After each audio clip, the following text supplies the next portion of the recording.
Oke guys, jadi kita langsung ke proses pembuatan keripik balado ya dari Christine Hakim. Jadi kita langsung masuk ke dalam untuk melihat proses-proses dari pembuatan keripik balado. Iya, bahan-bahan dari pembuatan cabai ini kita menggunakan bawang merah, terus kita menggunakan jeruk nipis di sini. Jeruk nipis juga. Teman-teman langsung lapar, ini kita proses ini di sini pembuatan cabai dari keripik balado. Jadi pertama itu kita panaskan minyak, lalu kita masukkan bawang goreng yang sudah diiris. Jadi kita masak sampai layu dan warnanya menguning gitu. Untuk produksi masak bumbu nih, masak lado berapa kilo nih sekali masak nih? Kalau untuk sekali produksi ini kita menggunakan cabai beratnya 8 kilo di sini. Jadi ini kita aduk sampai warnanya kuning. Kita aduk sampai kuning. Lalu setelah itu baru kita masukkan cabai nanti, cabai giling. Ini cabai giling fresh.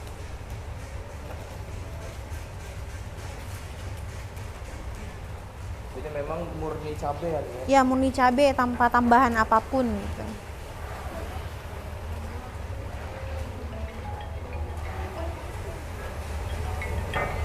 Oke, kita boleh lanjut setelah bawangnya menguning, lalu kita lanjut masukkan cabai giling di sini ya. Cabai gilingnya kurang lebih 8 kilo di sini. Kita masukkan cabai giling. Lanjut kita aduk. Boleh. Murni cabai ya? Ya, murni cabai tanpa tambahan apapun gitu. Murni cabai. Ini satu plastik ini berapa ini nih? Satu plastik ini 2 kilo. 2 kilo ya? Jadi totalnya 8 kilo, ada 4 plastik di sini.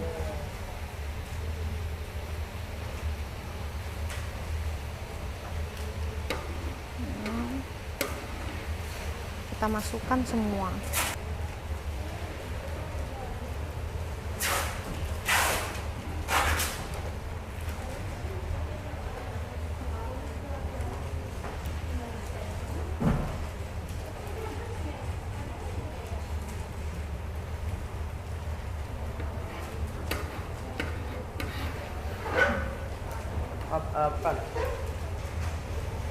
Jadi ini setelah masuk cabai giling, kita lanjut masukkan gula pasir di sini. Lanjut ke gula pasir. Takarannya berapa nih gulanya? Kurang lebih 14 kilo di sini. 14 kilo. Ya.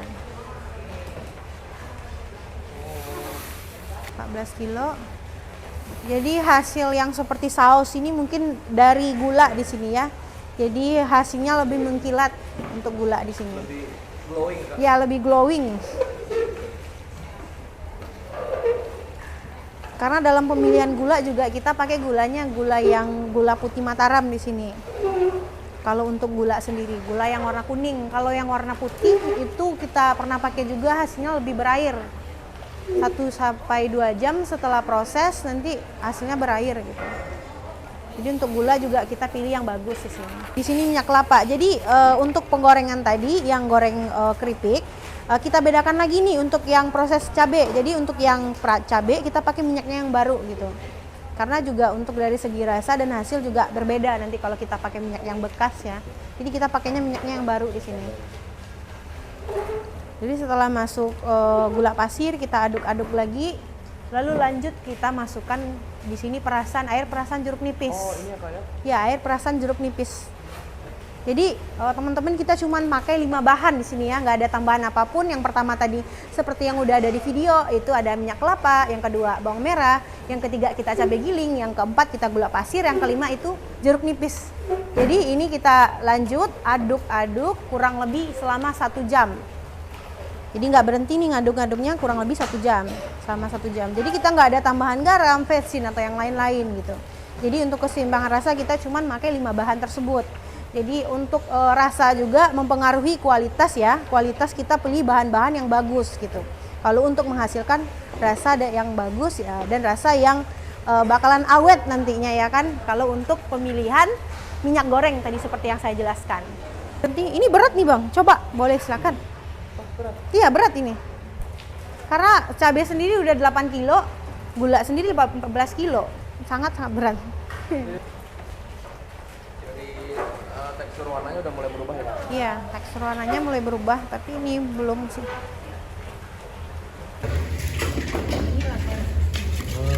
Sebetulnya harus kenapa kental? Pasti ada pertanyaan seperti pakai saus nggak? Ada pakai tambahan yang lainnya? Nggak ada. Jadi mungkin kentalnya dari sana tadi, dari gulanya, karena gulanya lebih banyak daripada cabai gitu di sini. Oke, pertama kali yang kita lakukan untuk proses pembuatan di keripik balado sendiri yaitu proses pengupasan kulit ubi. Di sini kita lakukan untuk kulit ubi sendiri. Kita kupas kurang lebih 3/4 dari semua bagian ubi, jadi nggak semua kita pakai, bakal dari ujungnya itu kita buang ya kalau untuk ubi sendiri. Lalu setelah proses pengupasan ini dikupas sampai bersih, lalu kita lanjutkan ke proses pencucian. Biasanya untuk proses produksi sekali hari itu kita hitungannya per karung di sini, jadi satu karung itu minimalnya 50 kilo beratnya gitu. Jadi kita bisa di sini 7 sampai 8 karung. Ada perbedaan nggak nih antara weekend sama weekday itu produksi? Kalau untuk weekend, weekday nggak ada perbedaan. Paling kalau kita perbedaannya di hari-hari besar, misalnya seperti Hari Raya Idul Fitri atau Tahun Baru di sini. Kalau perbedaan produksi.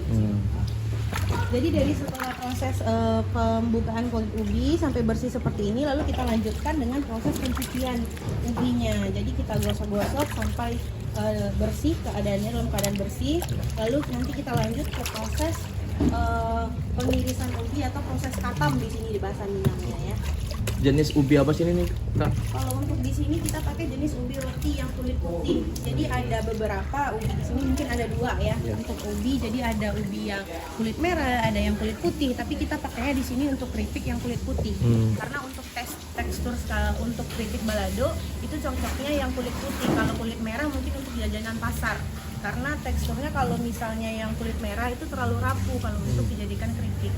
Kalau untuk keripik balado Kucing Hakim sendiri kita juga sudah ada kebijakan halalnya, kita juga sudah keluar sertifikat halalnya dan di bawah pengawasan MUI, dan juga kita untuk PIRT, dan sekarang sudah meningkat menjadi MD pengurusannya kalau untuk keripik balado Kucing Hakim.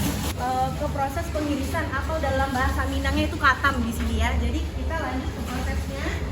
Di sini kita menggunakan 2 metode ya. Yang pertama kita menggunakan mesin, yang kedua kita menggunakan teknik yang manual seperti ini. Dulu boleh kita contohkan. Jadi kita di sini menggunakan 2 metode. Yang pertama kita menggunakan manual seperti ini, alat iris manual seperti ini. Lalu yang kedua itu kita menggunakan yang mesin seperti sana. Kenapa kita menggunakan 2 metode di sini? Kalau untuk manual mungkin hasilnya mungkin lebih bagus, tidak ada sisa-sisa lempengan. Tapi kalau untuk yang menggunakan mesin itu ada sisa-sisa lempengan. Jadi kalau untuk manual ini hasilnya bagus, cuman kendalanya kita di lama selesainya gitu. Jadi memakan waktu lebih lama kalau untuk menggunakan manual seperti ini.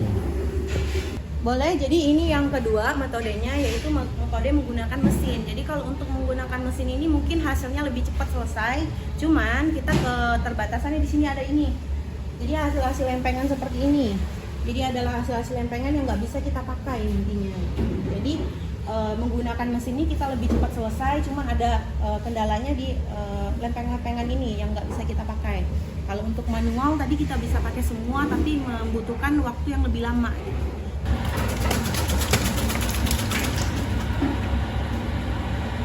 Ini sedang proses produksi pakai mesin ya, dia berarti ini dia ya. Pakai mesin. Memang membutuhkan waktu yang sangat cepat, cuma di sini kekurangannya hasilnya ada lempeng-lempengan gitu yang nggak bisa kita pakai.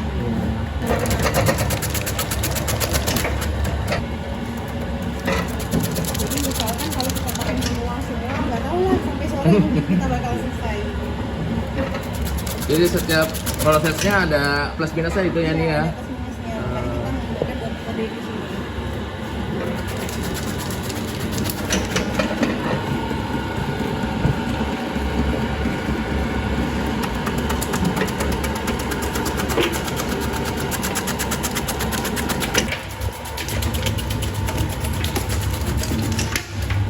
Oke, teman-teman langsung lapar. Jadi setelah proses pengirisan di sini, lalu kita cuci di sini keripik baladonya, boleh kita lanjut ke proses selanjutnya gitu.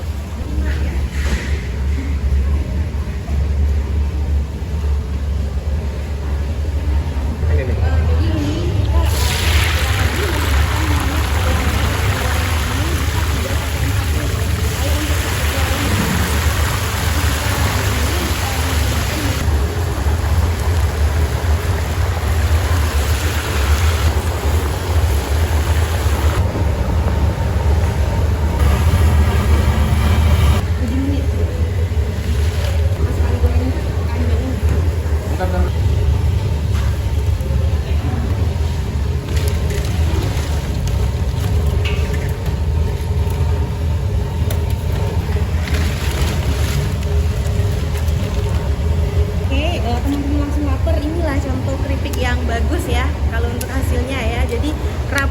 seperti ini karena untuk pemilihan ubi kita juga tertentu ya, untuk lahan juga tertentu, makanya menghasilkan keripik yang rapuh seperti ini. Jadi ketika kita makan nanti bakalan krenyes gitu ya. Kerennya ini ya. Iya.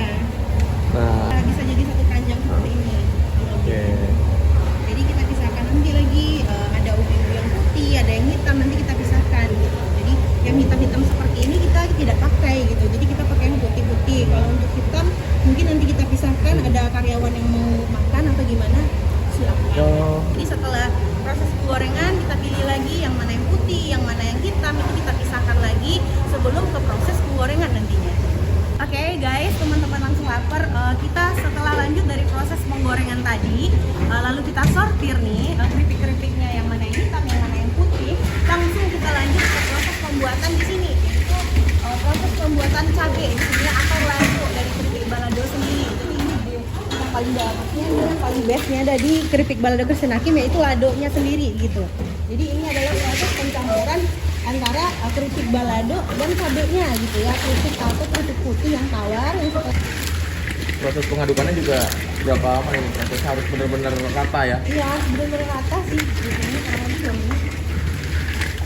yang penting rata antara keripik dan cabenya.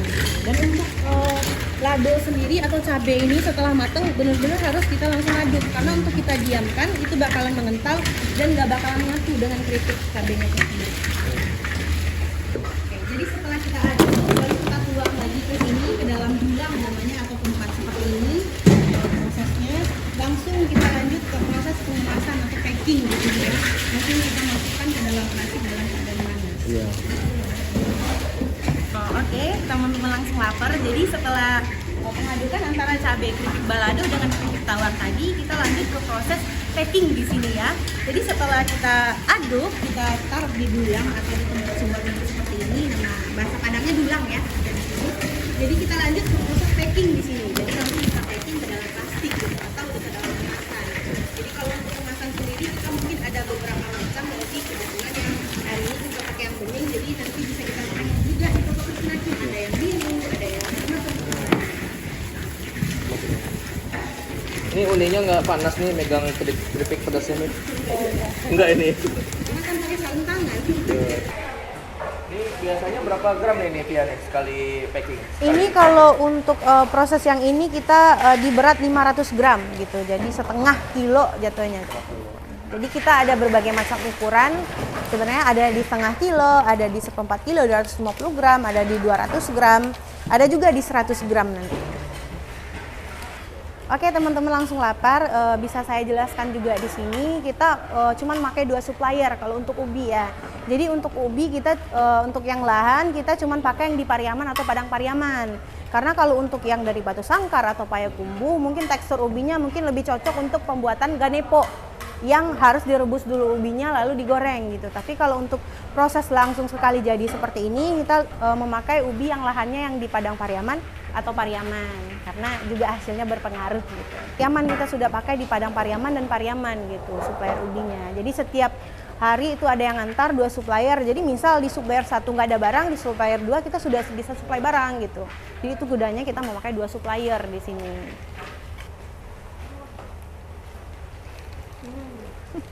Kakaknya agak pemalu bang. Jadi yang tadi kan itu proses pembuatan yang diikat pakai karet ya, atau 500 gram panjang yang kemasan bening. Kalau ini untuk yang kemasan biru. Jadi yang untuk plastik pertamanya itu kita menggunakan plastik bening yang tipis, lalu kita lem, lalu kita lanjut ke sini nanti kita kasih merek yang biru.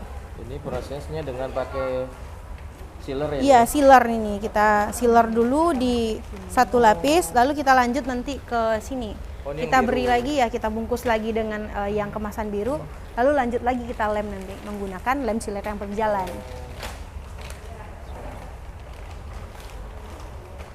Ini ada 2 macam. Ini biasanya ada 2 macam ya? Iya, ada 2 macam kemasan kita.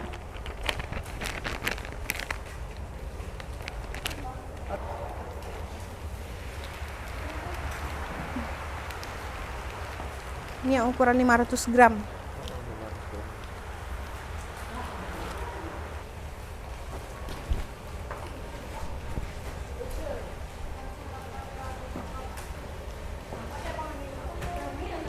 Jadi kita di sini menggunakan gula putih Mataram ya di sini. Jadi gula putih Mataram yang warnanya kuning gitu.